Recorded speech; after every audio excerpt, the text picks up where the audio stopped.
Neste 7 de setembro, uma reflexão para o torcedor do Santos fazer. Este é o momento de independência ou morte, como diria Dom Pedro I, tão lembrado numa data como a de hoje. Como é que o Santos pode se tornar independente de tudo que o arrasta hoje, que não o deixa crescer? Como é que o Santos pode chegar nesse ponto para evitar algo pior? Repito, é a reflexão que vamos fazer a partir de agora. Fala, rapaziada, tudo certo? De volta para mais um vídeo aqui do nosso Canal 10.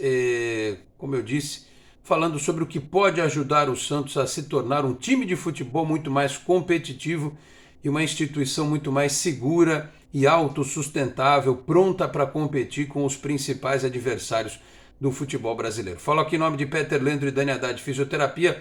Quer ter mais qualidade de vida e ficar livre das dores? Então, entre em contato com o Peter ou com a Dani pelos telefones 13 99704 0944, 13 99782 7308. Conheço o trabalho também pelo Instagram, Peter Leandro e Dani Haddad. Também a Exatec Informática, na Senador Feijó 686, sala 1820, no Blue Office. O site é o exatecinformatica.com.br. Telefone 13 3020 1877. Conheça mais da Exatec também nas redes sociais. Se você está chegando agora aqui no Canal 10, peço para se inscrever, ativar as notificações, deixar o like, que também é importantíssimo para o nosso trabalho ser mais reconhecido, e se quiser, torne-se membro do canal. Aliás, você pode ser membro do canal, pode ser apoiador do canal, como o Peter Leandro, né? Que inclusive neste 7 de setembro faz aniversário. Um abraço para o Peter, felicidades e muita saúde. Como a gente deseja também saúde sempre ao Rei Pelé, porque afinal de contas foi no 7 de setembro em que ele estreou com a camisa do Santos com 15 anos e qualquer coisinha, 15 anos e 10 meses, se eu não estiver equivocado. E no 7 de setembro é que a gente lembra a data em que o Pelé estreou contra um Corinthians, só que o de Santo André, numa vitória por 7-1, em que o Pelé fez, menino de pênalti, o sexto gol do Santos, no Zaluar, né? O goleiro que depois, durante anos, entregou um cartão dizendo que foi o sujeito que tomou o primeiro gol do Pelé. Vejam que interessante, né? No 7 de setembro, a história do Santos começou a mudar com o primeiro gol do Pelé. Porque, claro, em 1956, o Santos tinha sido campeão paulista 2 vezes, só que a gente não sabe, né, qual teria sido a evolução do clube se o menino de 3 corações que vivia em Bauru não tivesse sido trazido para cá. E se logo depois ele não tivesse se transformado no que se transformou, né? O rei do futebol, o maior jogador de todos os tempos, aquele que fez as jogadas no passado durante uma carreira que atravessou décadas de 50, 60, 70, lances que hoje o pessoal faz compilações na internet com o Messi, Cristiano Ronaldo, Neymar, entre outros, que o Pelé já fazia naquela época, e sem toda a tecnologia à disposição do atleta como existe hoje. Então, o 7 de setembro, um 7-1 contra o Corinthians, marca, o Corinthians de Santo André, marca uma divisão na história do Santos, um divisor de águas na história do Santos. E neste 7 de setembro a gente precisa refletir, porque o Santos precisa de de um novo divisor de águas, né? O clube foi construído em torno daquele time gigante com o Pelé, e que também foi campeão sem o Pelé, né? Inclusive um Mundial de Clubes, e depois foi campeão de Libertadores novamente, ganhou o Campeonato Brasileiro, ganhou a Copa do Brasil, colecionou títulos na sua história recente, mas chegou num momento em que no futebol as coisas pararam de acontecer por acaso. Os tais raios que caíam na Vila Belmiro não têm sido mais suficientes, porque o último, mais importante, a gente precisou vender, e o dinheiro, uma fortuna, a venda do Rodrigo para o Real Madrid, teve que entrar no fluxo de caixa para sustentar o dia a dia do clube. A gente não conseguiu pegar esse dinheiro nem para fazer um reinvestimento numa grande reforma na Vila Belmiro na época, ou na construção de um CT, ou a compra de um terreno e a construção de um CT para a base. Nós não fizemos isso. E os clubes hoje eles têm modelos de organizações diferentes. Há clubes que se transformaram em SAF porque chegaram no fundo do poço, mas a Europa mostra que você não precisa chegar no fundo do poço para você virar empresa, né? Apesar do presidente do Santos ter dito recentemente que é contrário a transformação do Santos em SAF. Eu sou a favor que o Santos continue como está, desde que haja um compromisso coletivo para que não tenhamos mais gestões em que se privilegia a irresponsabilidade, a incompetência, né? Pessoas que têm que dirigir o Santos têm que ser muito sérias, além de entenderem de futebol, têm que ser muito sérias, não tem mais espaço para pessoas que querem olhar para o próprio umbigo, ver vantagens para si, né? Cargo no clube, prestação de serviço para clube, né? Patrocínio do clube para alguma coisa. Tem gente que fala contra o Santos com o lobo com pele de cordeiro, né?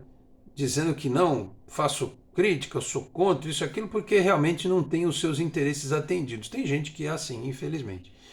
Então, o clube hoje precisaria de um compromisso das pessoas para que ele não tivesse que, num momento de desespero, se transformar em SAF, né? Como aconteceu com Cruzeiro, Vasco e Botafogo. E precisa dessa responsabilidade, precisa desse compromisso geral da coletividade, mas precisa de ações, né? Porque, por exemplo, eu estava vendo aqui o tal do percentual de quanto cada clube ganha de pay-per-view da Globo no Brasileirão 2022. É um negócio surreal. É por isso que o Atlético Paranaense, que apesar da bobagem, da asneira e da falta de respeito que o seu presidente disse, né, declarou em relação ao Santos Futebol Clube, tem um modelo de negócio de um time de futebol, inclusive, que deve ter uma folha de pagamento igual ou menor do que a nossa hoje. É um time que vem de conquistas de Sul-Americana, de Copa do Brasil e que está numa final de Libertadores, que tem um estádio moderno, que tem um CT moderno. Mas que não assinou esse contrato do pay-per-view porque ele é lesivo. Ele é lesivo à maioria dos clubes. Eu até entendo que Flamengo e Corinthians ganhem mais. Só que o Flamengo ganha 160 milhões por contrato e o Santos ganha 15 milhões e 600 mil. É um negócio surreal. O Flamengo não joga sozinho. Nem ele, nem o Corinthians. Né? Aí tem um abismo.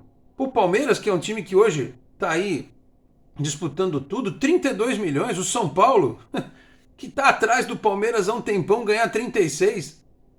Isso é surreal, esse contrato. Como é surreal, o Santos ganha menos do que Vasco, Grêmio, Cruzeiro, Atlético Mineiro e Internacional.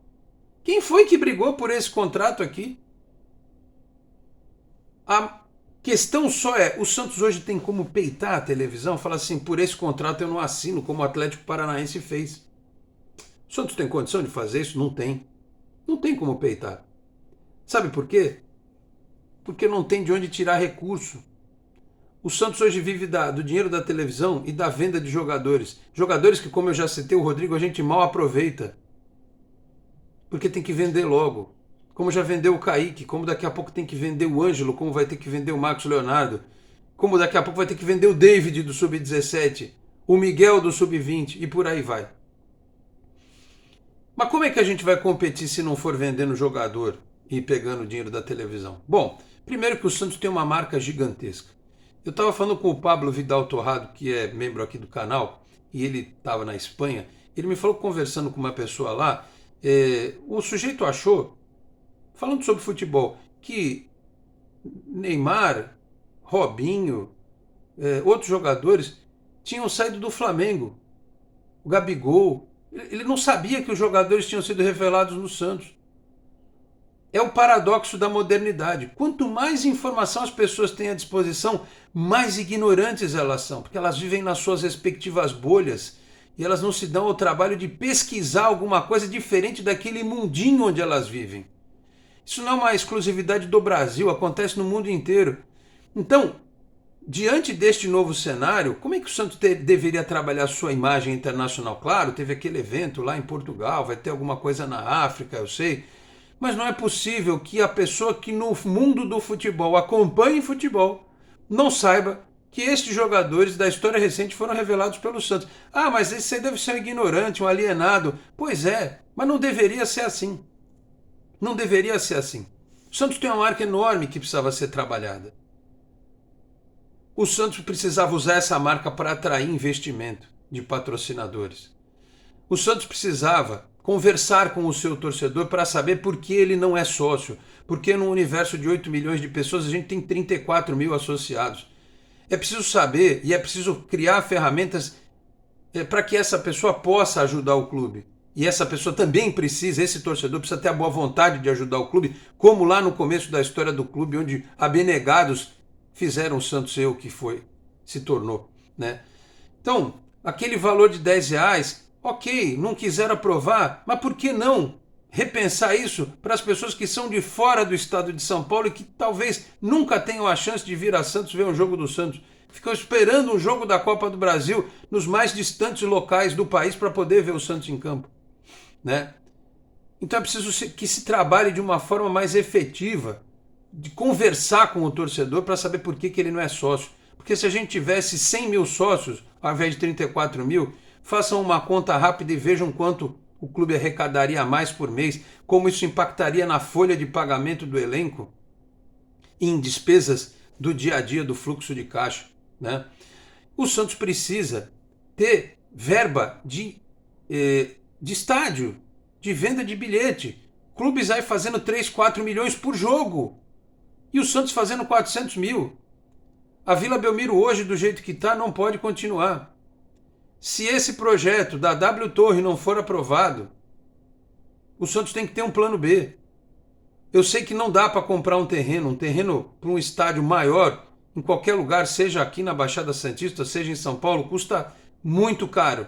O Santos não tem esse dinheiro, precisaria ter um parceiro que, além de entrar com o terreno, entrasse com a construção. E aí a cessão que hoje se fala para a W Torre de 30 a 35 anos, talvez ficasse para 50 anos para um outro parceiro. O Santos não pode fazer R$400 mil de renda num jogo de futebol, com os outros fazendo 2, 3 milhões. Então é urgente que ainda neste mês de setembro se resolva a questão da Vila Belmiro. Porque com um estádio para 30 mil pessoas, você consegue fazer tranquilamente rendas superiores a R$1,5 milhão. Não é igual os 3 ou 4 milhões, porque também uma diferença de 10 mil lugares, para você fazer 3, 4 milhões, o ticket médio está lá em cima, o valor do ingresso é muito mais alto, né? Então não há uma diferença tão gritante de 30 para 40 mil lugares. Vai variar em relação ao preço do ingresso.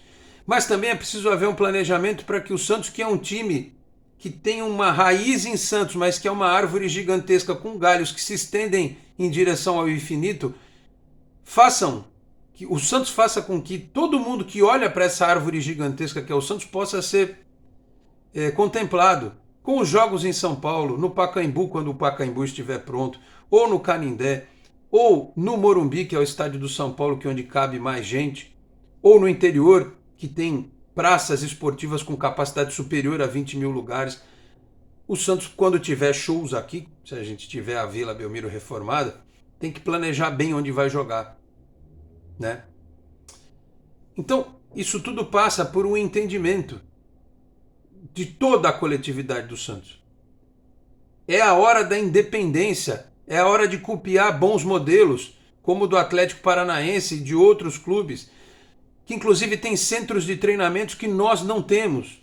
O terreno do CT Meninos da Vila na entrada da cidade é do Santos, mas é uma área muito ruim. O Santos precisa usar esse terreno como moeda de troca para um investimento diferente. Foi falado de talvez uma parceria para a base e a Sereia jogarem no Guarujá, no estádio Antônio Fernandes. Demorou para fazer isso, tinha que fazer. O Santos precisa de um CT, como o Bragantino está projetando, com 6, 7 campos para sua base.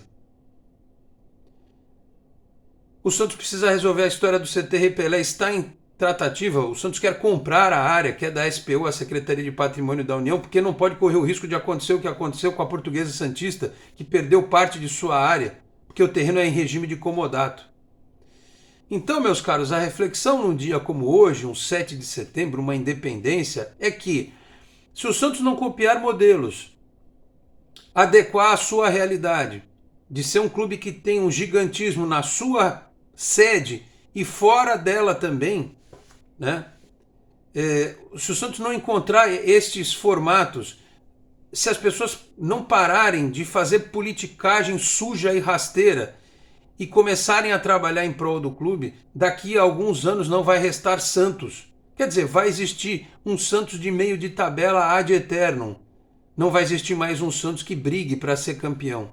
Ou que vai ser campeão esporadicamente, sei lá, de um campeonato paulista, de uma Copa Sul-Americana, quando os outros não tiverem interesse, mas brigar ali pau a pau, lá em cima, com os outros times que estão nesse patamar hoje, a gente não vai conseguir.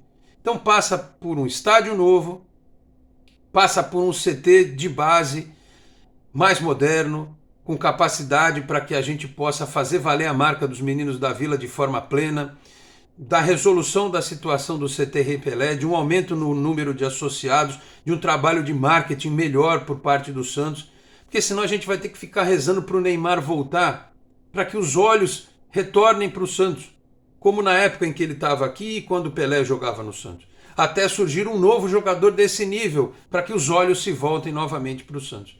A gente não pode viver disso, isso é obra do acaso. A gente precisa ter um crescimento sustentável e para isso precisa de administração, estrutura e seriedade. Então, meus caros, neste 7 de setembro a mensagem que eu deixo é essa. Não podemos depender da televisão, não podemos depender de venda de jogadores. Claro, os contratos precisam ser renegociados, precisam ser rediscutidos, a venda de jogadores tem que ser bem feita, né? Não podemos vender nossos jovens por qualquer dinheiro de pinga, mas precisamos ter receitas diferentes. Porque senão, com o passar dos anos, a gente vai ver um time que tem 7, 8 vezes menos torcida do que a gente, como o Atlético Paranaense, que faz um trabalho sério, indo a finais de Libertadores, ganhando Copa do Brasil, ganhando Copa Sul-Americana, sendo hegemônico no seu estado, e a gente só assistindo do sofá durante meses, os meios de semana ocupados em decisões de Copa do Brasil, Sul-Americana e Brasileiro com outros times, e Copa do Brasil, Sul-Americana e Libertadores com outros times, porque nós não estamos participando dessa festa. A gente está treinando para jogar o Campeonato Brasileiro, onde hoje lutamos contra as últimas posições e quem sabe lutemos por uma vaga na Libertadores. Com um técnico contestado, como todos os outros que passaram, com jogadores que são queimados porque estão num contexto horroroso, né? Com jogadores que não têm condição de vestir a camisa do Santos e com jogadores que têm condição, mas que estão sobrecarregados porque às vezes não tem nenhuma reserva à altura, como é o caso do Rodrigo Fernandes, só para dar um exemplo. Então é essa a reflexão a qual eu convido os senhores neste 7 de setembro. Ou damos o nosso grito de independência e mudamos para melhor, olhando para o futuro, ou teremos problemas e a situação do Santos será desesperadora. Eu tenho muita fé. O Santos é um time abençoado, que sempre ao longo de sua história superou tudo e todos, desconfianças, arbitragens, poderio econômico de outros times e calou a boca de muita gente em várias oportunidades. Isso pode voltar a acontecer? Pode. Mas a gente tem que entender que só a nossa história e o nosso brilho natural não vão ser suficientes. Precisaremos trabalhar. Tá certo, meus caros? Então é isso. Reflitam e deixem aí os seus comentários. Falei em nome também de Cicobi Unimais Metropolitana, a sede em Santos, na rua Doutor Carvalho de Mendonça, 187 na Vila Matias. O telefone é o 13-3229-8855. Tem Cicobi também em São Vicente, Guarujá, Praia Grande, Cubatão, Peruíbe, além das agências na Grande São Paulo, Capital Paulista, ABC e importantes municípios de Santa Catarina e do Rio de Janeiro com a incorporação do Cicobi Santa. Eu vou ficando por aqui, muito obrigado a todos pela audiência, um grande abraço e até a próxima. Tchau, pessoal.